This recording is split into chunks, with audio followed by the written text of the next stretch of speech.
Ay, breaking news! Ito po, may black propaganda po. Di umano, si Rodante Marcoleta dahil sa mga nakaginagawa niya po na pag-iimbestiga dito sa flood control na ngayon. Ayon po sa post ni Rowena Guanzon po, ito po si Rowena Guanzon po talaga mapagkakatiwalaan ito eh. Talagang, kung gusto mo na maraming alam na balita at talagang legit, dito ka kay Rowena Guanzon. Ano to, simple lang to bumanat pero may impormasyon to. Marami tong impormasyon. Ito, sabi ni Rowena Guanzon sa kanyang post, ha? Asahan natin na susunod ang magiging black propaganda kay Senator Rodante Marcoleta sa mga susunod na panahon para ma-discredit ang ginagawa nilang paghuhukay sa Senate Blue Ribbon Committee. Paghuhulay pala. Paghuhukay tuloy. Paghuhulay. Sa bagay, pwede rin paghuhukay. No? Paghuhukay ng mga nakurakot na pera. Sa paghuhulay sa Senate Ribbon Committee, hearing tungkol sa flood control. Ito na sinasabi natin mga kababayan. Marami na pong gusto sumira. Ayoko na lang palakihin pero di ba may mga nakaraan niya, may mga pasimple dyan yung malaking media dyan. Di ba? Dalawa yun eh. Ayoko banggitin na lang. No? Na unti-unti sinisiraan si Rodante Marcoleta. Ayaw nilang tantanan. Tapos, bukod sa ayaw nilang tantanan, may isa pang kakampi silang mga politiko na siguro ito na nga yung isa sa mga propaganda. May mga nag-iimbestiga na rin. Di ba? Para lituhin si Senator Rodante Marcoleta at lituhin ang taong bayan sa pakikinig ng katotohanan. Di ba? O ngayon, mayroon pa dyan tumitira isang media, yung mga dating issue na 2015 pa, ha? Binabalikan nila. Oo, binabalikan nila. Lahat binubuksan nila, ino-open nila. Maski yung mga ibang pati religion ng tao. Di ba, kakampi mo si ganito, religion niya titirahin mo. Oo, babalikan niya. Yung issue na matagal nang hindi naman napatunayan. Oo, doon nila isa sa mga black propaganda. Iyon ang, ito, hindi yan sa akin ha, nababasa ko yan dito sa comment section. Ayan dahil sa lakas ng loob niyang hawakan ng Blue Ribbon Committee. Kasi hindi siya duwag eh. Di ba? Basahin natin, lalakihan ko para mas mabasa natin ha. Ayan. Dahil sa lakas ng loob niyang hawakan ang Blue Ribbon Committee, lalo na siya hahangaan ng tao. Alam niyang dambuhalang mga buhaya ang babanggain niya. Kaya nasa Congress pa lang siya, hinahatak na siya pababa ng mga kasama, lalo-lalo na yung Tuwadcom Committee. Dahil yung Tuwadcom na isa sa rin sa mga buhaya, di ba sila talaga kung kauna-unahang pumirma sa impeachment ni BP Sara, alam nilang banta ang BP sa 2028 dahil magugutom ang buhaya. Ito nag-comment. Nag-comment si Ad Contradiction Teaching. Nag-start na si Rappler magpapansin. Hindi ako may sabi niyan. Ito. Mga bayad kasi ang mga yan. Salot sa lipunan. Isa sa mga black propaganda yung tinatawag na paninira. Sisiraan ka o yung partido mo sisiraan o yung kinaaniban mo organisasyon sisiraan or yung ginagawa mo haharangan na hadlangan. Hindi totoo yan. Hindi po ako may sabi niya na dito lang po sa post ni Rowena Guanzon na asahan natin susunod na magiging black propaganda kay Senator Rodante Marcoleta. Di ba? Mga nagtatago sa mga media, ginagamit ang mga media, hindi lahat ng media, hindi ko nababanggitin syempre, baka sumikat pa lalo eh. Pag sumikat pa baka, di ba? O ngayon, maraming silang naiisip na propaganda batay sa aking nababasa. Ito pa. Sabi dito, you have names contractor, district engineer, and congressman naglabas ng pondo. Dapat freeze ang mga assets. Kung babagal-bagal ang Senate Blue Ribbon, parang binibigyan nyo ng oras magtago ang pera, mga kawatan. End of the day, walang babawi ng gobyerno at walang paporsahan. Ma'am, kasi, sir, ganito kasi yan eh. Wala na pong mababawing pera. Dahil sa pag-amin pa nga lang, mahirap na eh. Yung pa kayang pera mailabas. Wala po akong nakilala naglabas ng pera na nagnakaw. Tandaan nyo yan. Kahit sa simpleng hold-upper maliban na lang kung nahuli ng pulis. Halba, snatcher, nahabol ng pulis, andun pa yung item.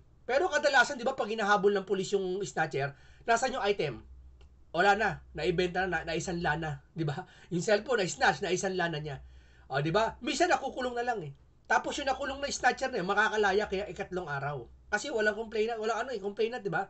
O, yun ang hirap sa atin. Sabi niya nila, pag mahirap, ay pag yung, hindi naman, pag yung batas na to, halimbawa, nag-snatch, tapos, ang parusa lang, ganun lang, kukulong, ilang araw, makakalabas din, para saan pa?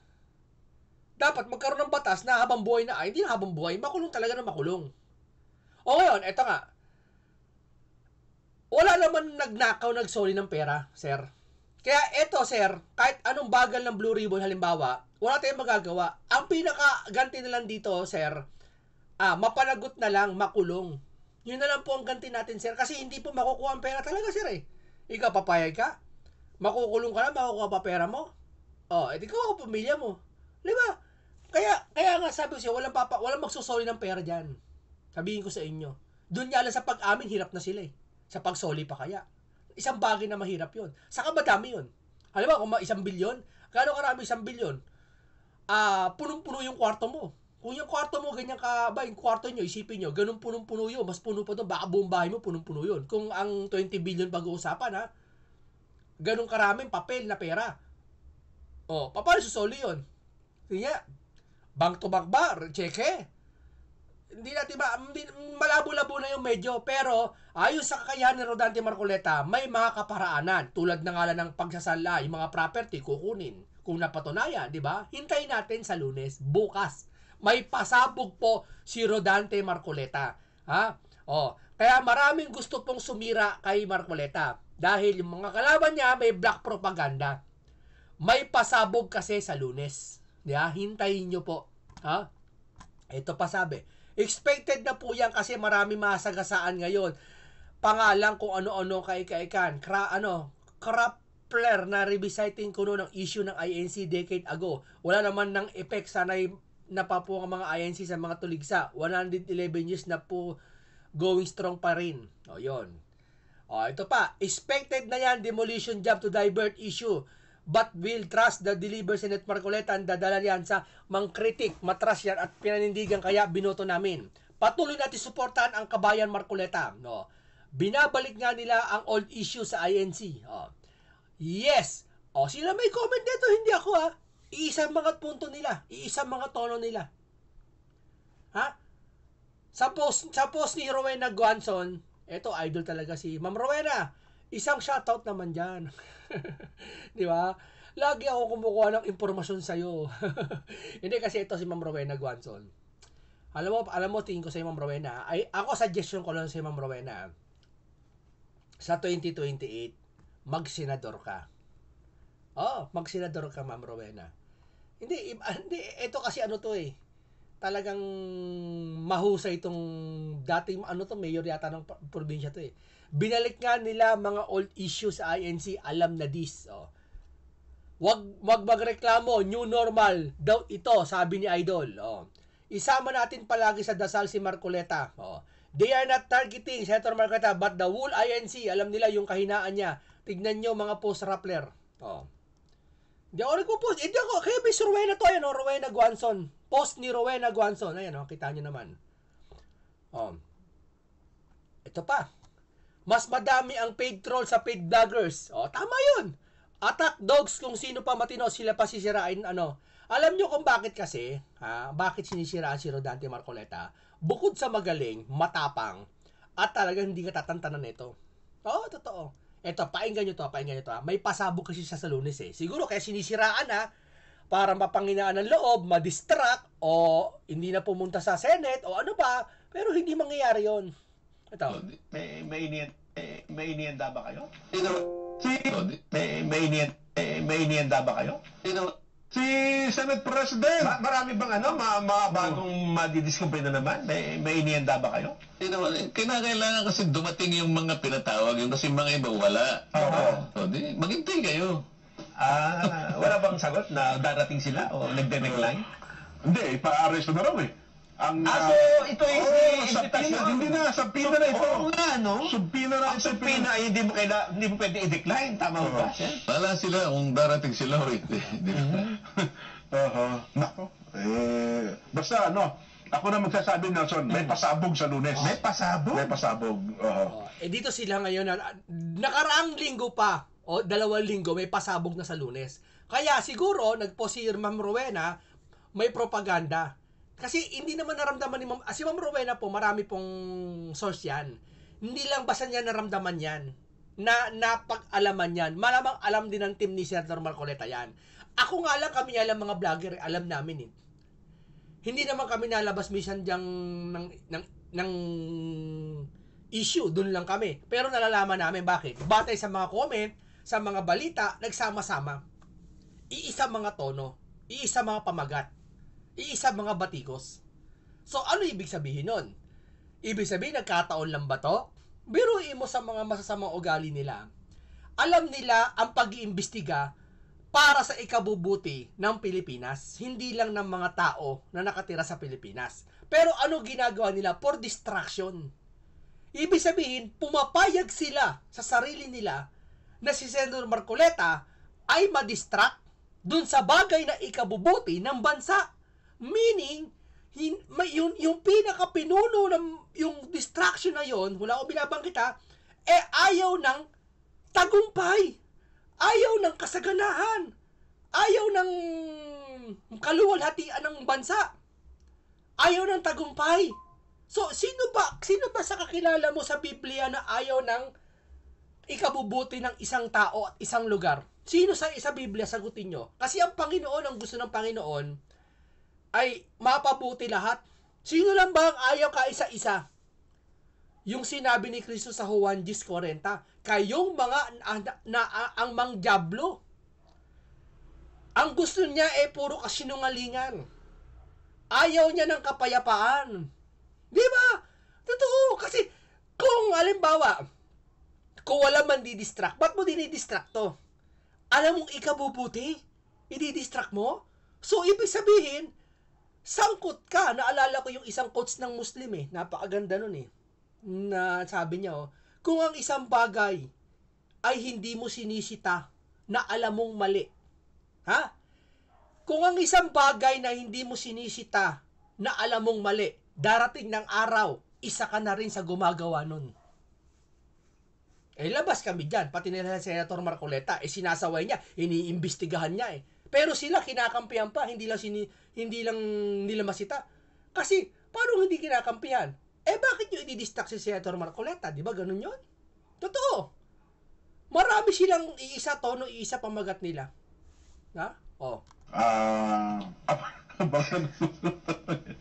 Itong pinag-uusapan natin, yung flood control projects.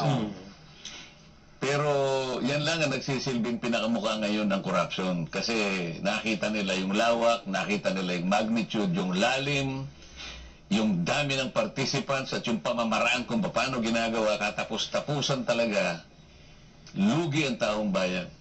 Tinatangkilik mo na matay lahat. Lugi ang taong bayan. Dito kasi, nagsasalita na si Senator Marcoleta dire-diretso Di ba iba pa nagsalitang senador at ibang mga congressman, pahaging lagi. Ganyan, may ito dire-diretso Masipang alam, binabanggit niya May panawagan pa sila misyang, di ba? Kaya, hindi maiwasan yung mga talagang propaganda lumabas. Pag sinungaling niya, pagbintangan si Marcoleta, pag ganyan alam mo sa comment section, may ibang mga grupo ako nababasa. Ayoko nang i-post dito kasi sisikat pa sila Pero marami-rami na rin silang mga share. Sinisiraan talaga si Rodante Marcoleta habang papalapit niyong hearing sa Monday bukas. Bakit nyo ginagawa yun? Bakit nyo ginagawa? Tanong ko lang. Alam nyo kung para saan tong ginagawa ni Senator Marcoleta? Hindi naman para sa inyo lang to Para sa Pilipinas to. Bakit parang payag kayo na yung flood control na kulimbat yung bilyon, payag kayo. Parang ganun Wala naman kayo sinasabi na payag kayo, pero dun sa ina-act nyo, nagpo-post sila sa maraming grupo. Ang daming grupo na pinasukan ko. Secret page ko lang secret account ka lang pumasok ako, walang ibang topic sila kundi si Senator Marcoleta.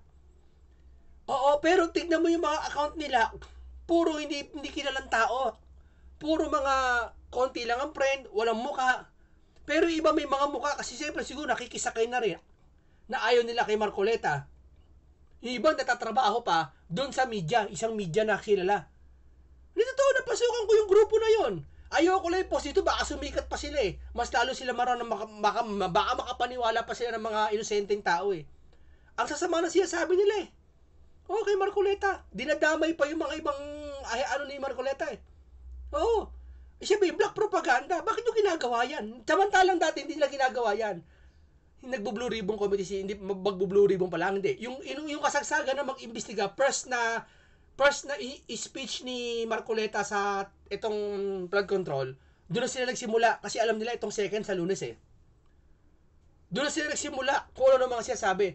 Ano yan? Napag-utusan ba kayo o pusang loob nyo yan? Ano man sa dalawa, napag-utusan kayo o pusang loob nyo, parehas lang naman eh. Mali yung ginagawa nyo eh.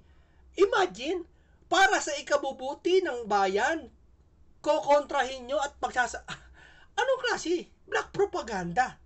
May nag-utos siguro. Kaya ganun. Sirain nyo si Marcoleta, i-distract nyo. Di ba?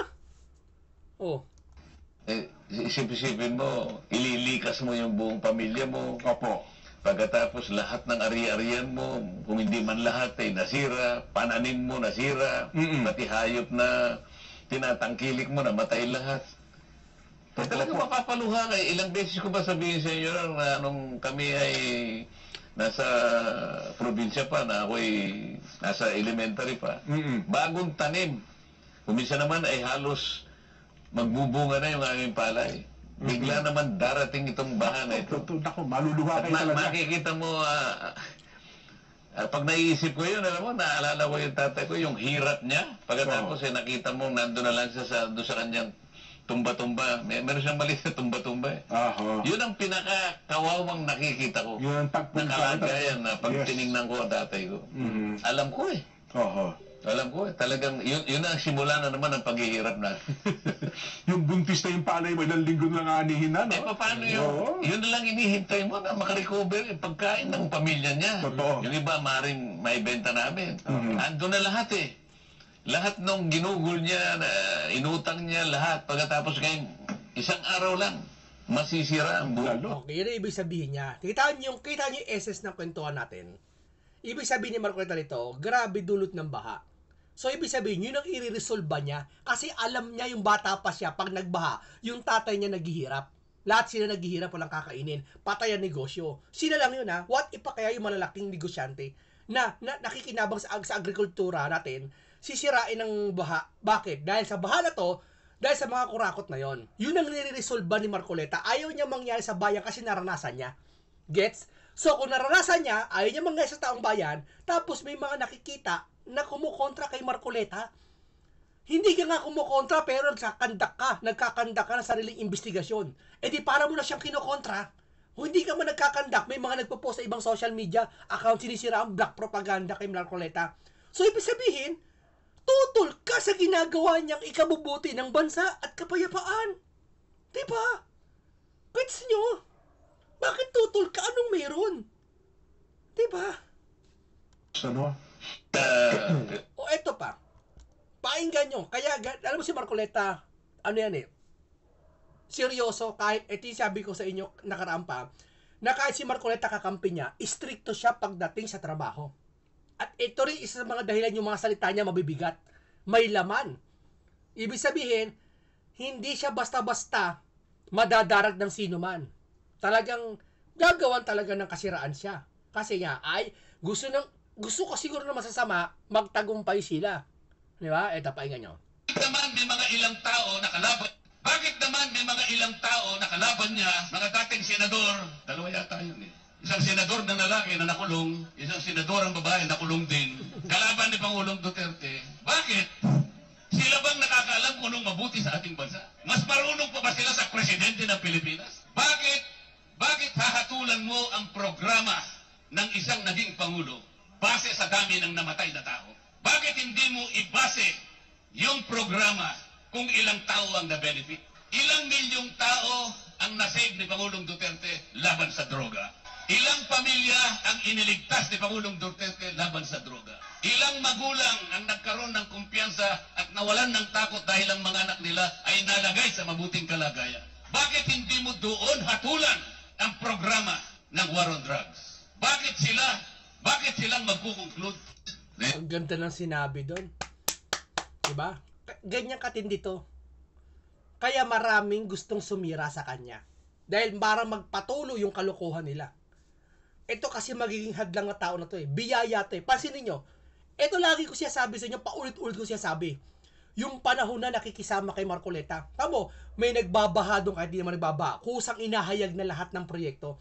Yung covered court doon bumagsak.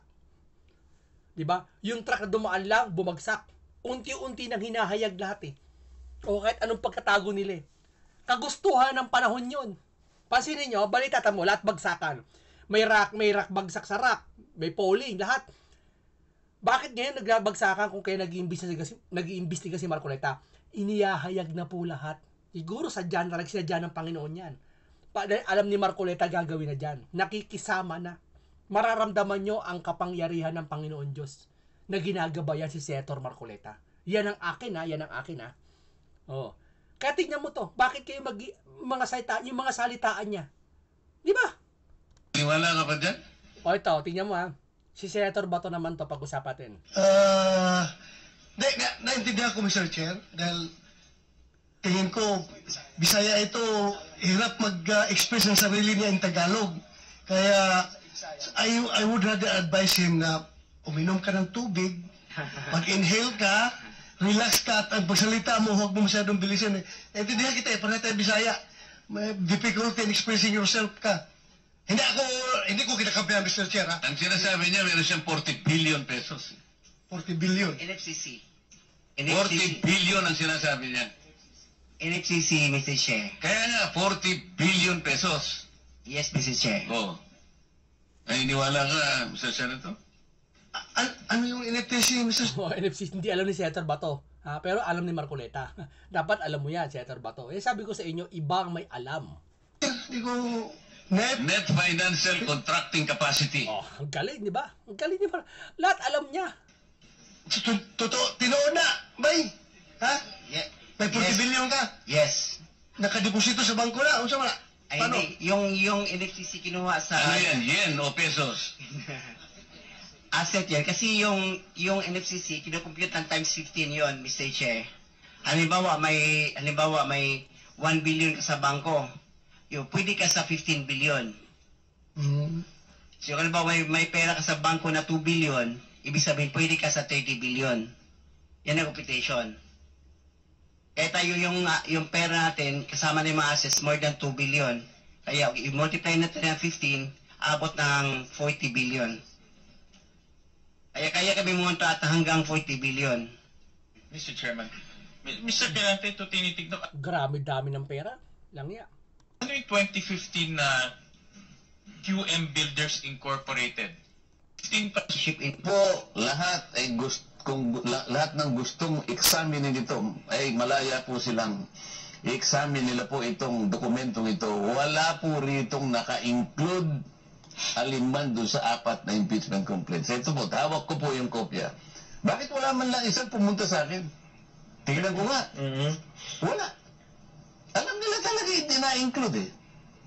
Sabi ko sa kanila, nagsinungaling na naman ang House of Representatives sa pamamagitan ng Solicitor General. Ang ipinakita niya hindi yung order of business, ang ipinakita niya yung journal. Iba po Ganito kagalintong taong ito. Kaya ginagawa sila ng black propaganda. Ginagawa siya ng mga paninira. Iba-iba. Inuhukay lahat ng kanyang mga issue. Diba? Wala silang makita. Gagawa sila ng paraan. Kasi ganito kagalintong taong ito. journal, iba yung order of business. Paano sila makikipagdebate sa akin? Kabisado ko yun dahil naging senior deputy majority leader ako. Kabisado ni Marcoleta. Sipin mo yan. Sige, hala kayo. Tama po. Kayo at Kaya sinasabi ko doon sa mga bulong ng bulong, lalo na yung matatandang bulongero. yung mga retired na matatanda. Lang nila tiningnan yung rules ng House of Representatives. Ito pa yung pinakamahirap. Pagkatapos na ito yung ma-include mo Kunyari na-include hindi nga na-include. Kunwari lang, aminin natin na-include. Within 3 session days thereafter, i-refer mo sa Committee on Justice. Tanong, meron bang ni-refer sa Committee on Justice? Wala. Wala. Puro violation eh. Ngayon, di ka... Senator De La Rosa, Ito papanoorin nyo. okay ka na?